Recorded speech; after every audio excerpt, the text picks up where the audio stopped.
What is up, Earthnoids and Spacenoids? I am just a simple new type, and in this episode, we're continuing Eliard's story as we dive back into Mobile Suit Gundam Advance of Zeta, the flag of Titans. Last time in the past, the Aswand crew backed up Basque's rear fleet. Carl Matsubara was shot down, and he got into the prototype bigwig. In the present, Conrad visited his friends at Dakar, who sent him down a rabbit hole that would take him to the Public Colony Corporation. This time, Elliard will have his first day in court. Conrad goes to the moon to search for the other Titans test team members. And in the past, Elliard pilots a Gundam. So let's get into this. July UC 0085. Elliard is heading out in a new unit. Everyone is giving him a hard time for being the rookie of the group. He is in the Hazel 2. The RX-121-2 Gundam TR-1 Hazel 2 is a modified version of the GUNPLA Hazel Reserve unit. What makes this different than the Hazel Reserve is the Tri-Booster unit. This is a high-powered thruster used in assault operations. It consists of one giant stern booster and two support boosters. The Hazel 2 was constructed in a hurry with extra parts from the original Hazel, as this was originally supposed to use Hazel as the base unit. However, with the same Gundam head as the Hazel, it's more or less the same. It, however, lacks the movable booster pod. This unit can also be configured to use the full armor form. Weapons include a beam saber, a shield, a beam rifle, a 90mm gem rifle, and multi-purpose launchers. This is just a training exercise. Carl is using the Gem Sniper 3 again, but this time he is using the cannon pack. The Gem Sniper 3 cannon pack adds medium range support for the unit as it attaches a 240mm cannon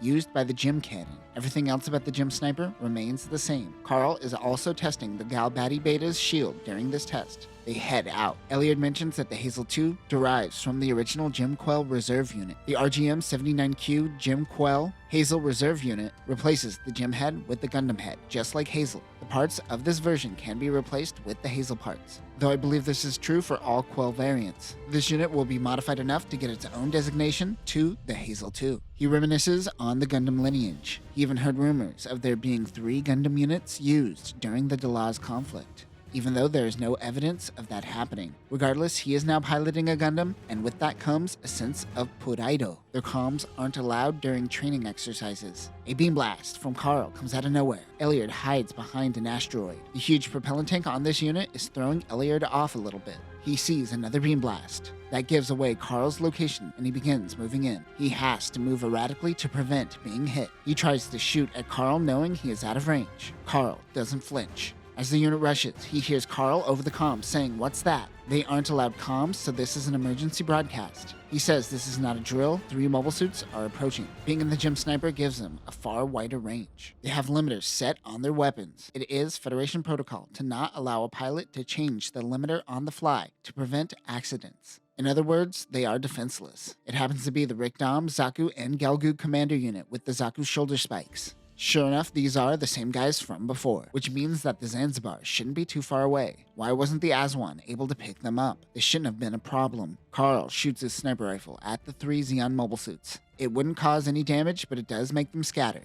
The Galgug and Rikdam head towards Carl. They have to think fast. He fires at them, hoping they don't realize his weapons are useless. The Zaku goes for Elliard. He tries to tackle the Zeon mobile suits, but it dodges. He pivots on a dime and is able to kick him. Char would be proud. The Zaku pulls out the Heat Hawk. He gets a voice inside his helmet to hold off for a moment. It is Wes Murphy on his way to help out. But it was only a second or two before Murphy appears in the Hazel's high mobility form with the 3 shields. The Rikdam is blown apart in an instant, and he goes towards the Galgug. Elliard keeps clashing into the Zaku as his best weapon is simply ramming his mobile suit. The Galgug is no ordinary pilot as it is able to keep up with Murphy and shoots off his shoulder armor. But the Hazel fires, getting a critical hit. The Rikdam and Galgug bail from their mobile suits, and they get a tow from the Zaku. The enemies make their retreat. Elliard is tense about the battle, but Murphy and Carl are calm and cracking jokes. He is starting to slowly get used to being on the battlefield. June, UC 0088. Elliard is taken by 2 guards. Today is the first day of his court-martial.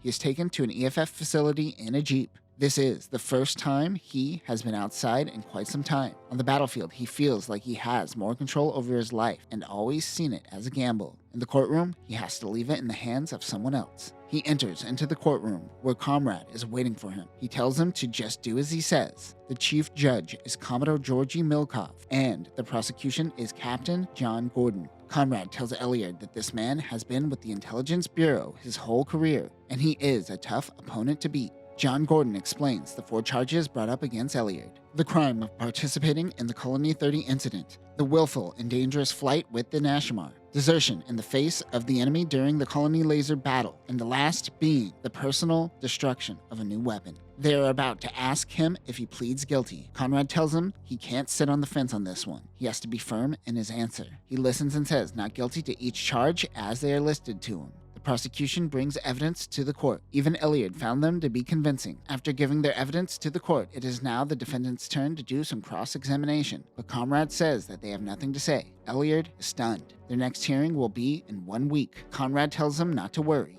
He has found a weak point in the case. Elliard is taken back to his cell. On February 29th, the Grips War ended and Haman began her occupation of the colony. The Titans fell and the Federation began rebuilding. Many Titans and Zeon remnants fled to the arms of Axis, and Haman formed Neo-Zeon. Yes, some Titans fled to Axis. Like Zeon remnants, many had autonomy and chose different paths. We have also seen Zeon remnants working on their own, as seen in the beginning of Moon Gundam. We have also seen Titan remnants start a revolution, like what happens on Pizun. All this to say, it is UC-0088. The war with Haman's Neo-Zeon is still happening. When the Federation is at war, they tend to expedite court-martials. He needs to act fast. Things aren't currently stable for the Federation, which is weird to say considering a group of kids will ultimately be the ones who take down Haman. Conrad told Elliard that everyone has a weak point, but in reality, he hasn't found that just yet. He heads to the moon. Joanna plans on tagging along with him. They reserve 2 seats on a military shuttle. Since Haman's reign over the colonies, public shuttles have been spotty. There is no way he could get back to the moon in 1 week, so he asks for an extension. The Commodore denies his request at first, but eventually allows it when he says it pertains to the case. They will first head to Anaheim Electronics in Von Braun to consult with a subcontractor. Conrad explains that people tend to get what they call lunar sickness. This is caused by the change in gravity and causes hot flashes and sluggishness. Conrad, being a former pilot, acclimates quickly,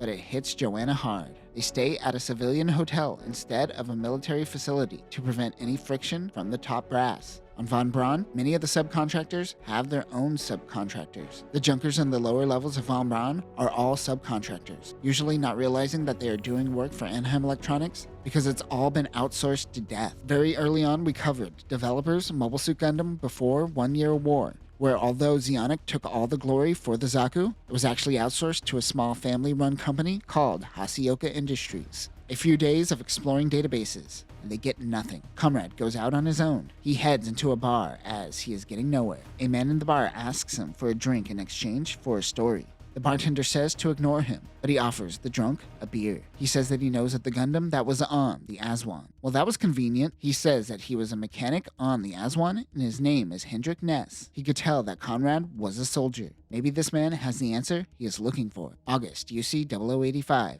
Gabriel Zola is at his limits. His Zeon Remnant group is completely worn out, and hope is dying. He is overseeing maintenance on the Rikdom and Gelgoog. They have returned to Solomon. He once fought with Anival Gato. Many remnants don't mention his name as much anymore. Zola didn't end up helping out in Gato's rebellion, and now he is no longer around. He meets with Kazakh Larson. He is the Zaku pilot and the reason he is still alive. They need aid. They're considering joining the AU, but they seem to be stalling on their response. Certainly joining Haman would be the ideal option, but they seem uncertain on her ability as a commander. They spot the Aswan near Solomon and stay away as they have been a formidable opponent. They could have prevented the Colony 30 incident if it weren't for them. It shows that everything was kind of a gray zone and many sides were working to prevent fighting Federation oversight. And it wasn't all just the AE. As they fix his Rikdom, he tells the mechanics to paint the words Zeon Alive on his unit. The Aswan is orbiting Kongbei Island, formerly Solomon. They head towards the outskirts where there is a shoal zone. Because of the Lagrange point near the moon, lots of debris clumps up around Solomon's outskirts. And of course, this is a perfect spot for Zeon remnants to hide. In our coverage of Gundam Pulitzer, we talked briefly on Lagrange points becoming these debris clusters where everything kind of clumps up. Go give that a listen. The Titans test team launches. Murphy heads out in the Hazel. Carl heads out in the Hyzak as his Gym Sniper 3 is being converted, and Elliard is in the Gym Kai. Carl keeps messing with Elliard. He keeps saying, "Oh no, it's a Zaku." "Nah, it's just debris." "Oh no, it's a Dom." "Nah, that's just a rock." Murphy tells him to stop doing that. This is Elliard's first time navigating through a shoal zone, and he is kind of on edge. One bad move, and you are done for. That is when Carl is hit by a beam blast out of nowhere. The attack barely misses his cockpit. Everyone spreads out, and Carl hides behind a rock and powers down his unit. Elliard spots a Gelgoog, and Murphy targets the Rickdom. Elliard fires, but the Gelgoog bobs and weaves in between some ice. Murphy is able to take out the Rickdom's arm. This gives Elliard the motivation to fight.